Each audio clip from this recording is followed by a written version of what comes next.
안녕하십니까. 일성건축의 이병건건축사입니다. 신축 상담을 할 때 예산 절감과 수익률의 차이에 대해서 물어보시는 분들이 많습니다. 과연 어떻게 해야 예산이 절감되고 수익률을 낮출 수 있는지, 높일 수 있는지죠. 낮추면 안 되겠죠. 높일 수 있는지, 이거에 대해서 한번 얘기해보는 시간을 갖도록 하겠습니다.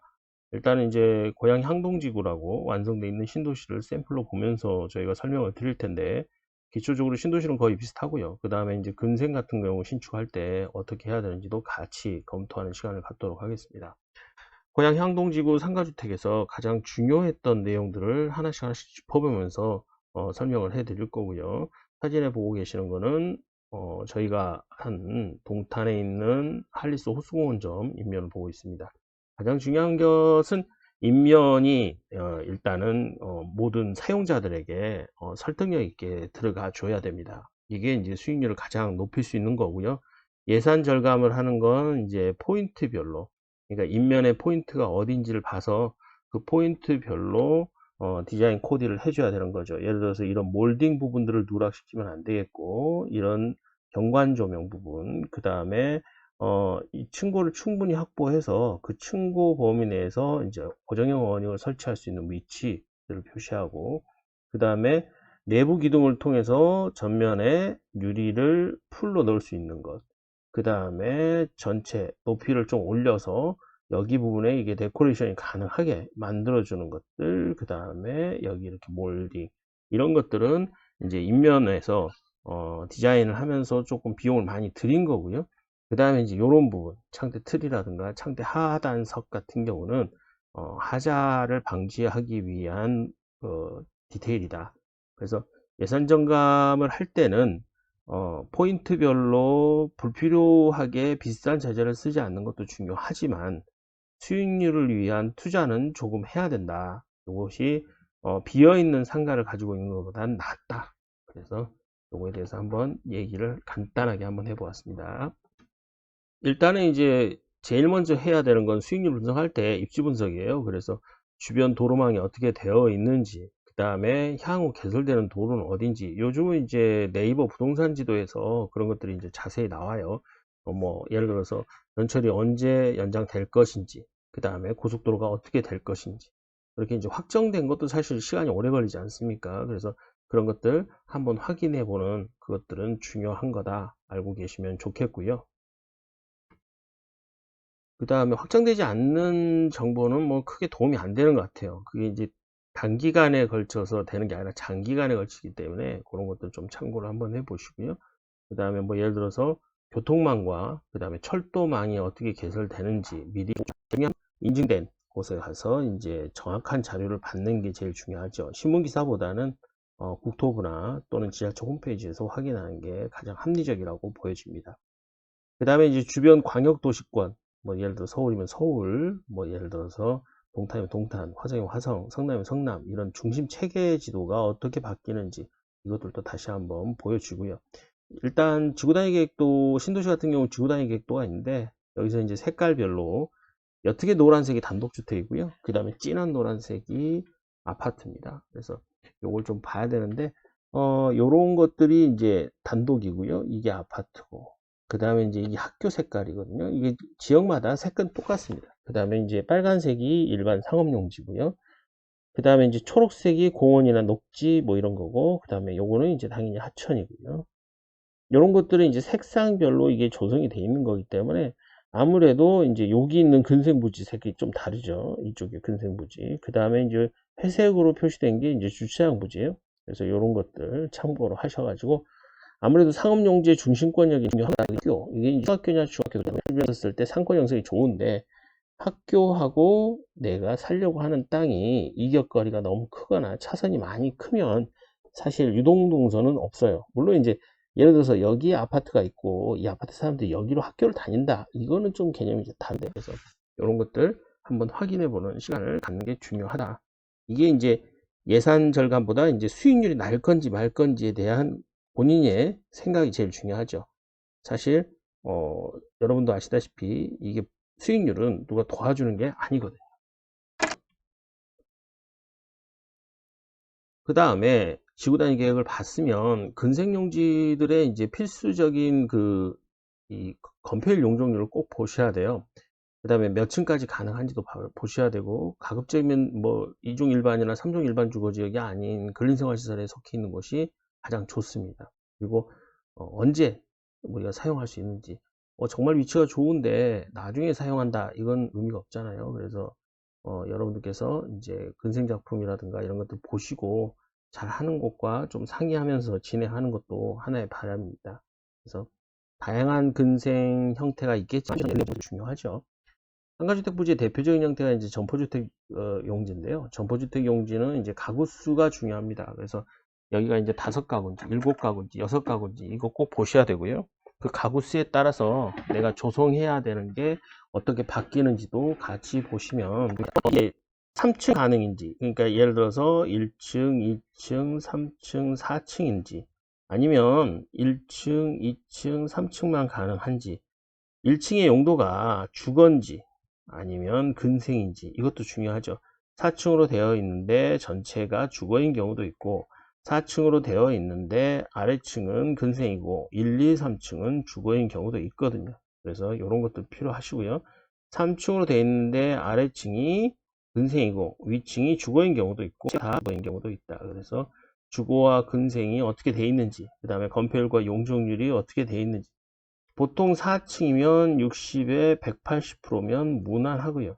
3층이면 60에 150% 정도 돼도 무난합니다. 그래서 큰 차이는 없으니까 이것들 검토를 한번 해보시면 여러분한테 도움되는 것들이 많이 설득력 있게 주어질 겁니다. 보통 이제 4층 같은 경우는 뭐 5가구 정도가 기본이고요. 뭐 6가구, 7가구까지도 가능한 게 있어요. 3층은 보통 3가구가 일반적인데, 뭐 경우에 따라서는 4가구도 해주는 데도 있고, 아니면 이제 2가구로 예를 들어서 주거냐 아니면 근생과 주거냐, 요거에 따라서 수익률이 틀려지니까 같이 한번 검토하면서 내용 파악을 해주는 게 좋습니다. 여기서 이제 3층 전체가 주거인 게 수익률이 좀 많이 떨어지는 편이고요. 4층 전체가 이제 주거인 경우는 이거는 거의 이제 뭐랄까 주거 타운이죠. 그래서 타운 형태로 형성되면 좀 수익률이 좀 좋다, 이렇게 이제 좀 보시면 훨씬 도움이 많이 되는 것이겠습니다. 주거에 대해서 한번 쭉 봤고요. 그 다음에 4층이 피로티인지, 그 다음에 몇 가구인지, 이건 이제 내용 보는 거 저희가 한번 봤고, 이건 이제 전문가가 보는 게 좋죠. 일반인 보기에는 힘들고 잘 모르시면 언제든지 편하게 연락 주시면 우리가 검토를 한번 해보겠습니다. 근생 같은 경우는 이제 블록별로 좀 달라질 수가 있어요. 그래서 근생 1부터 19까지 여기는 똑같은데, 뭐 예를 들어서 1, 2, 3, 4, 5, 6 또는 이제 업무 1, 업무 2, 업무 3 뭐 이렇게 나눠졌을 때 다른 경우가 있거든요. 그 다음에 근린 상업용지하고 근린 생활용지하고 좀 달라요. 그 다음에 이제 건폐용도 다른 경우도 많습니다. 그래서 이런 것들 같이 검토해 주시면 좋겠어요. 경사지붕 물매 같은 경우는 이제 단독이나 점포주택에서 좀 민감하죠. 사실 이제 경사지붕 물매가 근생부지에서는 크게 문제는 안 되는데, 이제 다락을 이용하는 주거용지에서는 좀 민감하니까 같이 한번 검토해 보시면 좋은 결과가 있지 않을까 싶습니다. 그래서 수익률의 차이가 나는 것들은 일단 제한 조건들부터 확인하는 게 좋다. 제한 조건을 모르고 샀다면 그 제한 조건을 최대한 이용하는 방법도 같이 검토하는 게 좋겠다라고 말씀드립니다. 일단 제일 중요한 거는 이제 기본적인 규제에 대해서 설명을 했고요. 그 다음에 이제 예산 수립이 중요합니다. 그래서 이제 예를 들어서 사업비라고 하죠. 그래서 우리가 이제 보통 사업비라고 하는데, 사업비는 어떻게 나눠지냐면 전체 예를 들어서 토지 매입을 하고요. 토지 매입을 하고 그 다음에 이제 사용 승인이 났다.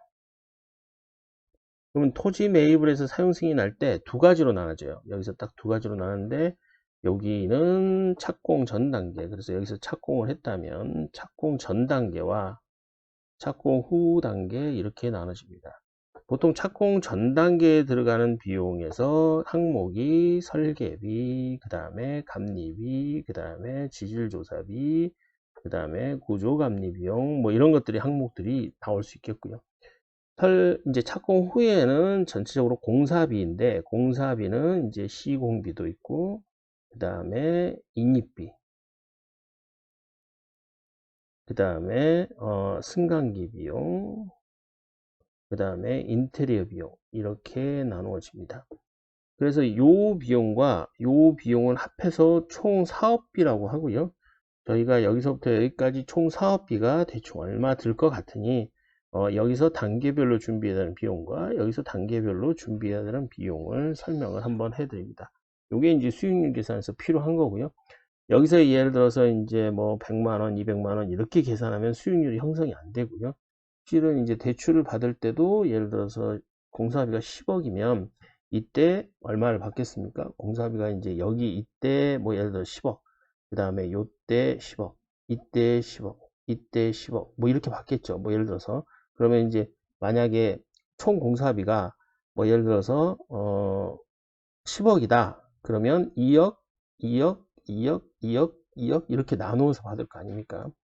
그러면 요때 내가 이제 어느 정도 준비해야 되는가 고민이죠. 그래서 여기서 이제 건축주가 준비해야 되는 비용, 그 다음에 은행권 대출 비용, 그 다음에 마지막으로 전세를 했을 때 비용. 그래서 이제 제일 중요한 게 전세예요.